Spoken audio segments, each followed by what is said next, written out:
Hey everyone, and welcome back to another video. Today, we're going to be looking at Parasyte by Hitoshi Iwaaki. This anime is basically body horror from start to finish. It's about a high school student who gets infected by an alien parasite, and it ends up taking over half of his body. But they kind of work together and have this sort of symbiotic relationship where they can't really live without each other. The story follows them as they try to survive and adapt to a world that hates and fears them. I wanted to talk about how the series uses body horror to explore themes of identity and what it means to be human. To put it simply, there are two main characters. We have Shinichi, who is the human host, and then we have Migi, which is the parasite. Shinichi is a normal guy.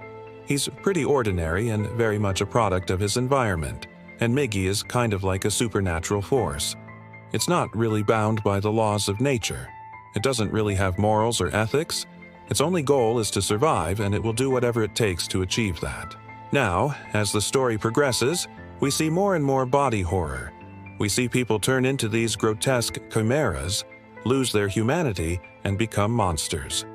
But I wanted to focus specifically on the contrast between how Migi and Shinichi view these transformations. For example, when Shinichi first wakes up in the morning after being infected, he sees Migi for the first time in his true form. It's like this slimy, gross, alien creature, and immediately he feels disgust and fear and wants to kill it. But Migi's perspective is completely different. When we see Migi's point of view, we see it as this sort of angel-like figure with wings. So this scene establishes this contrast between how humans and parasites view things, and it's something that continues throughout the entire series. The way that Migi views the world is completely amoral. Like I said before, its only goal is to survive. So if it needs to use someone for that, then it will do so.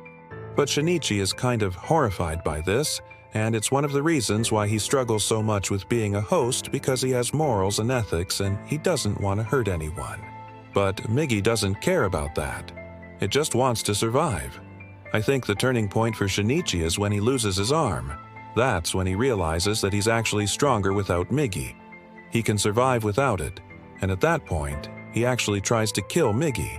But even though Shinichi is horrified by the parasite and disgusted by it, he slowly starts to regain some of his empathy because he realizes that Migi is actually suffering too. And I think this is a really interesting commentary on humanity because it shows that even though we might think we're so different from other creatures, we all feel pain and we all feel emotions.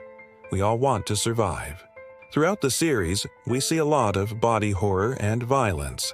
And while it can be shocking and disturbing at times, it also really makes you think about what it means to be human. There's one scene in particular that I remember vividly.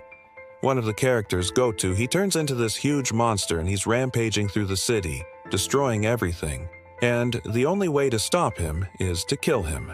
So Shinichi has to make this decision. Does he kill Goto, who is now this mindless monster, or does he try to find another way? And in the end, he chooses to kill him. And that really shocked me because up until that point, Shinichi had always tried to find a peaceful solution. But I think it was a necessary moment because it showed just how far he's come in terms of his own personal growth. He's gone from this naive, innocent kid to someone who's had to make some really tough decisions. One thing I really like about Parasyte is how it critiques human society. In the beginning, we see this shot of Tokyo at night, all lit up, and it's beautiful. But it's also kind of sad because it shows just how lonely Shinichi is. Another thing that stood out to me was the consumerism. Like most parasites, they have to rely on hosts to survive.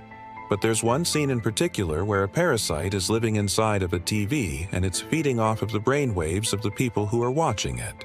And I thought that was a really interesting commentary on how we are surrounded by technology and media that's designed to control us.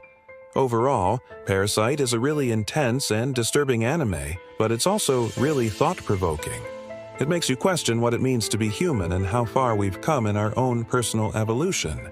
If you're looking for something that will make you think outside of the box, then I would definitely recommend checking it out. Thank you so much for watching. I really hope you enjoyed this video.